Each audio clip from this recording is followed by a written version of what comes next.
From the very first company I started, I had a suggestion box. And with the suggestion box, what I did was I put eraser boards up by our cafeteria in the office. And as the suggestions came in, they would be written down, who made the suggestion, what the suggestion was. And at the end of the month, we would pick the best suggestion, and that person would get $100, which this is 35 years ago. $100 was meaningful. So the first month, and the suggestion that won, I didn't know what she meant, but it was a woman, Regina, in our closing department. And she said, can we have the lights in the parking lot stay on longer? So I went to her and I said, what do you mean by this? I don't really follow it. She said, Don, I like to work later. And when I go out into the parking lot, now that time has changed, it's dark and it's scary. If we can just have the lights stay on a little longer, I'd work later. And so would just about everybody else. Everybody wanted to work later. They just wanted to get their job done.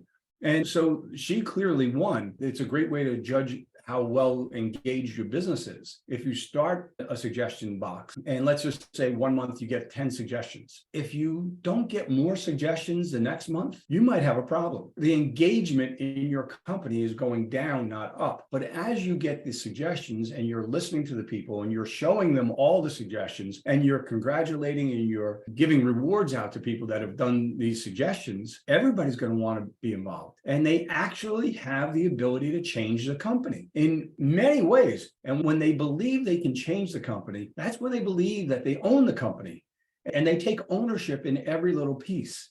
People talk about leading is lonely.